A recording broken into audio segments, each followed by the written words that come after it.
Welcome back from that short break. We are still talking about body autonomy, and is it the last about body autonomy? Are you closing the project? Yes, this is the closeout session. The closeout session on body On autonomy. body autonomy. The whole campaign. Yes. The whole campaign. We hope it was helpful. It was helpful. Was it? They will tell us in the comment sections below, the people who were following up on our socials. Lastly but not least, through your works of body autonomy, the campaigns and everything, what has been done to contribute to the ending of violence against women and girls? Violence, GBV, has so many factors that bring about its manifestation. And with our conversation highlighting intimacy, consent, and choice, looking at the point of coming from a background of corrective rape. First of all, corrective rape is a form of rape that is rehabilitation. So this is mostly done by either community members or family members most times. And why this corrective rape is to define, to show you what exactly a normal woman is, or a normal human being, how they are supposed to either love. So talking about intimacy, most times when we get into our relationships, we mistreat each other by defining ourselves as our bodies, yet they are two people in this relationship. That means the agency, the fact that you take away your I and replace it with we actually brings about the intimate partner violence. How we mistreat each other by, maybe I may not want sex that day, but because of the relationship, I have to have it. Keeping our relationships as queer women. And then also the issue of consent in our relationships, in our intimate relationship. When it comes to LBQ women, consent is something that is been silent, and we have to know that consent it should be a vocabulary thing that is taught to us right from childhood. We should know how to call our body parts probably right from childhood, know what kind of touches that are not good or that are demeaning to our bodies right from our childhood. And this is when we can highlight or bring about or emphasize the issue of consent, because we have been made to get used to certain things, because that's how it is. You have an uncle touching you, you grow up, your cousin touching you, and then it is okay without your consent. And then what about now when it comes to our relationships as queer women? And I still think keeping quiet is your choice, because if you said something, someone would. When it comes to, we're not going by law, because for the law, for the land brothers and sisters, silence is acceptance. With consent, no way. That is according to the law. Silence means acceptance. But when it comes to autonomy, consent is something that is very, very important when it comes to relationships. Called whatever years by law. That is by virtue of their statutes and their literature. There is this thing in law: you have the right to remain silent. Like we're gonna cut Twitter, you don't want to say shit, you don't have to say anything. That is another thing, but I'm saying she was talking about bad touches from relatives, and then I'm like, you choosing to be silent. I think it's that's what has been known, that when we quiet, it is a yes. It's a yes for them. I don't think we should take it that by law. Yes, it's just I put a disclaimer by saying the land brothers and sisters, according to the law, according to the court, to them silence is a yes. But then when it comes to our queer relationships, sometimes people define silence as a yes. Probably you touched me and I did not respond. You think that's okay. There is silence and the face. Because I'm being silent. That does and not I'm mean giving that does not mean that I've said yes. And why I talked about vocabulary is I may not really speak. But then you should be, as a person in your own consciousness, to hear me say yes, it is okay, go ahead and either touch me or do this. How do I consent for sex in an intimate relationship? How do you consent? How do you consent? Ask and then you How, like, can I have sex with you? Is that what you mean?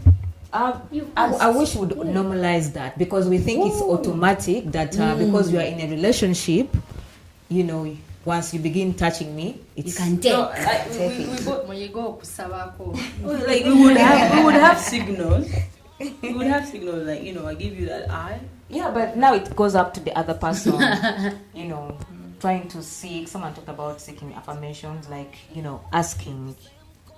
Consent is a mutual agreement. Exactly. I feel like asking consent. Okay, I don't know if I'm going to sound Asking somehow, for but consent. asking for consent. Yeah. From a person that maybe You I have bring spent 4 up years. an idea and you both consent. It's either yes or no. You can say, if maybe she was my partner, then she's like, baby, can we have sex? I can say no. I'll be like, what are you saying? I'm not in your mood, so I'm turning it down. That's violence. So there is no consent. That means if she tries to force me, that would be rape.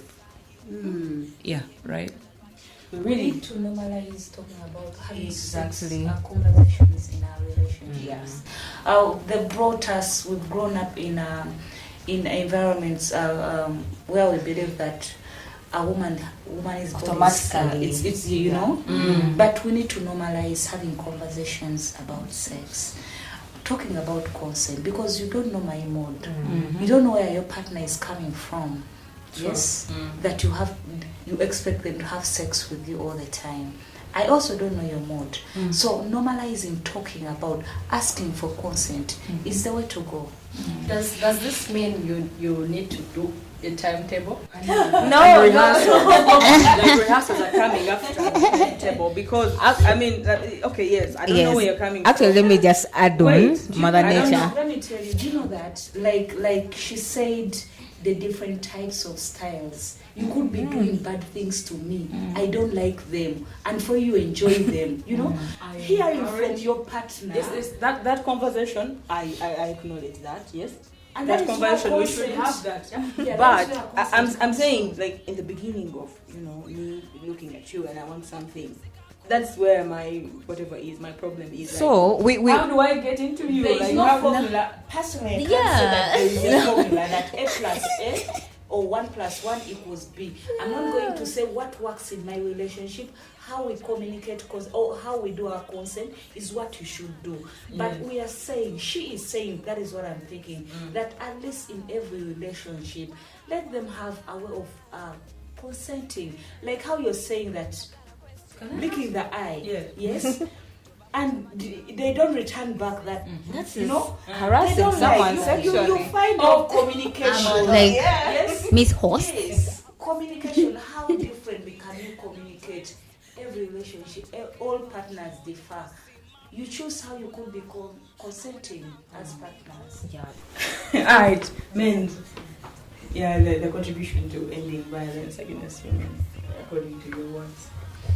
Yeah, as men, we are creating self-awareness for LBQ women about the forms of GBV and online gender-based violence, and we continue to affirm on economic injustices and labor injustices that are happening in the labor market, and how do we fight back, how do we protect ourselves socially in these spaces. We are also emphasizing on the notion of sisters keeper. Look out, let's look out for each other. You know, Kumanya, you people don't even, lately, most of us don't even know where each other's space. So we need to look out for each other in different hoods. We need to where attack those people on the streets. No. I don't want it. Okay, like a sister is walking, and then I'm right there, and then they are saying, "Hey, I'm available whatsoever. I'm sorry."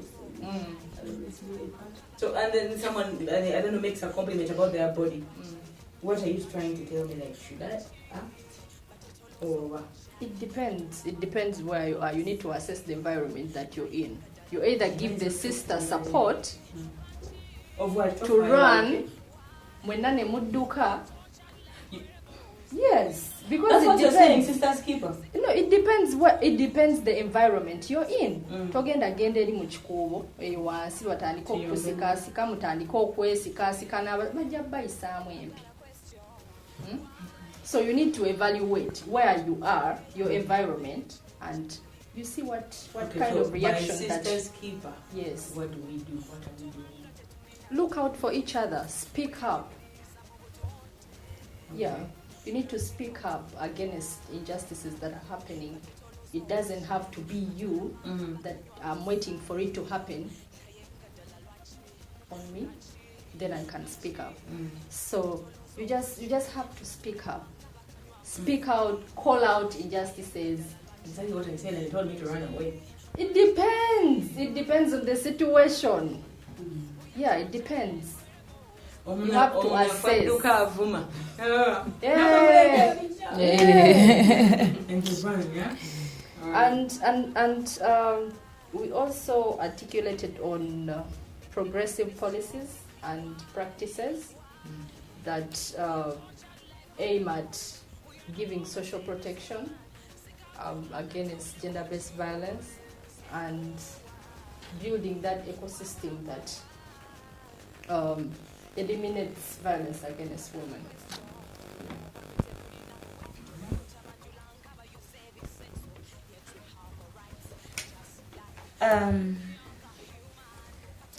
We can't eliminate gender-based violence if we don't empower the community.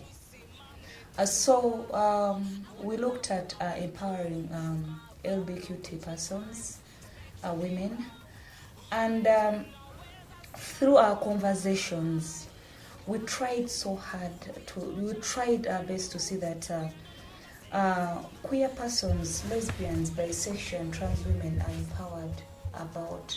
Then we let them know, we educated them to know how environment and climate change crisis contribute to gender-based violence. We help them understand how the change in weather patterns, how the increase in temperatures can contribute to someone being violated, how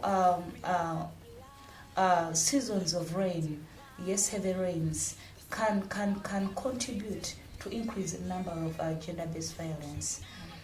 Through empowering them and giving them knowledge on how they can, how everyone can contribute to the fight in ending gender-based violence towards lesbian, bisexual, queer, and transgender women, giving them the knowledge, empowering them with the knowledge, helping them understand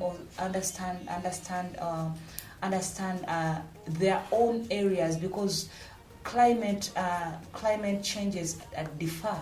Yes, how eastern or western or central, we all different.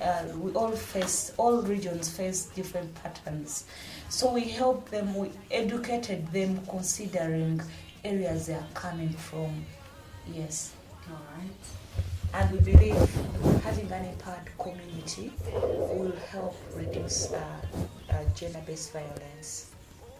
Another part of our conversations was choice. FARUG. First of all, choice in the way just choice gives empowerment to a person. If you can make a choice or a decision that is not coerced by anyone or policies, or if you're not influenced that choice. So having conversations on choice provided that awareness that you can speak against violence. Like choice in whether you want to get married or not, choice in whether you want some or not, choice in if you want to, in yes, choice in having family, or like toys or fingers, or you wanna come or not. So choice, like choice, a dembed, you like to choose whatever you want to do. No one should force you to have to go for a marriage that you're not. Yeah, and most of LBQ women we are forced into Yeah. marriages. Yeah, because your family wants to correct you, so they be like, you have to marry that man because your family to swaza, those things. So it takes away LBQ voice. Yeah, but through these conversations, we created awareness that you have the voice to make a choice. The voice to make a choice. It may not be as easy as it said, but you can start from the basics of knowing who you are, what you want. Like wezule ngagwe, then it can be easier for you. Yeah, because without choice, we are more vulnerable to violence. Because gamne mami wa yagamba I have to marry, so you keep quiet, the man beats you. You're like munange. And then also sitting in a relationship where you feel like, oh, why? Like as if bakukase, you're not happy anymore. Like you can always leave. You can always you must have that need and capacity to say no to things that don't make you happy. Yeah, so that's the number one campaign of taking away or fighting against violence. Empowering a woman with voice to make choice. LBQ women are more at risk of facing gender-based violence. So Wero took a step to advocate and sensitize the LGBTQ women in the Ugandan community on self-confidence and self-esteem. Here, Wero taught them about believing in yourself, appreciating your body, and then we also preached for the women to unlearn certain body shaming statements that we always used. For example, if you're a girl and you're putting on like men, your colleague may come and say, you look like men. That may intrigue violence in that person. So in order to end violence, it takes a mature mind to take in that kind of statement. Yeah.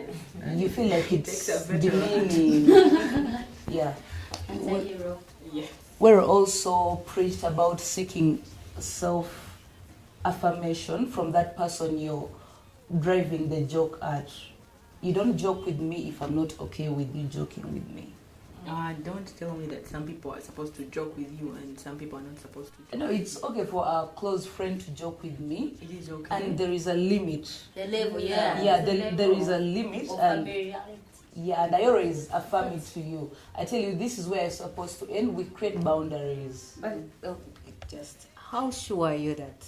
Just because Like person, your joke yes, sessions are how you may be telling me these jokes all the time, but then you never know how I feel about your jokes. I don't know about your jokes. I don't know how it works. Like a group of people it is okay for this group of people to joke with me, and then you guys are not supposed. No, if you joke with me for the first time and I take it in lightly and you say, Jao Butwe, and I just laugh it off, I don't say, man, don't do this. I'm okay with it. You feel like, yeah, it's okay. But if you tell me, Jao Butwe, and I just slap you see? That's so obvious that I don't want to joke with you, and it's not okay to joke with me. So, but we are seated in this studio, and then a lover of female is joking with you like Jao Butwe, and then Amma here is joking with you Jao Butwe, and then I tell you, I'm not okay with that. That's affirmation. I'm not okay with that. But Gazelle is okay to joke with you. Yeah, Affirmation, yeah. That's seeking affirmation. Alright. But these. Alright, but there is a big but. Sometimes, the jokes, okay, like those who make jokes for sure. Why would they have There are jokes that are not funny. That are not funny. Tell me they have a big head. That's not funny. But because I'm used, I may not really physically get violent with you, but then psychologically, that will affect my esteem. I'll go carry it because my friend tells me, jokes with me this kind of way, I take it all the time, everywhere that I go, just because of that joke. Maybe sometimes, okay, we don't need to normalize it. That's what you're driving. Yeah, because right now, if you're fighting against it, it is in default, you know. I could just think out aloud and tell you, oh my god, that is a big nose. It is just in default like that, yeah? Yeah. Because we always say what we see, just carelessly like that. So if we want to, you know, maybe teach against it or, you know, advocate against it, then let's not do exceptions where this group of people can say this and this group of people cannot say this, because we would be in the same space and then this person is coming off with a big head. I would say a big head and people will laugh. People have already made you feel bad already, yeah? Yes. So is that all for Because maybe it's such the things that you say sometimes put like it makes sex work women, LBQ women vulnerable to violence because bakumanyira, you know, you can go with this kind of joke. So someone's gonna touch you wherever places you don't want to because you think it's a joke, and they are abusing you. So we need to stop normalizing insults. Yeah, because we are women beings that deserve dignity and respect. Yes, like women really deserve that. Alright, it has been good having you guys in studio. Belinda, you're so welcome to the studio. Sarah, you're so welcome to the studio. And please keep constant, Mother Nature. We missed you. Gazelle, the female lover, thank you so much for representing. And the sweet chocolate, always and always, yes. My producer says violence needs to stop. All of us need to speak up and teach the young generation that violence is never the solution. And together we can make a difference. But the best place to start is with yourself. It has been me, Amma, in studio. As always, my friends only. Please subscribe. We need the numbers. And please remember the healthy relationships. We need to make these relationships like really healthy by you subscribing and liking, commenting. We need the feedback. Follow our social medias that will be on screen, the Facebook, Twitter, and Instagram. Thank you for listening in. Happy holidays. Happy holidays. Merry Christmas. Merry Christmas. And a happy new year. We love you, Shivana. Sounds of Shivana right there. Shivana. Yes. Much love. I've got a question. Why?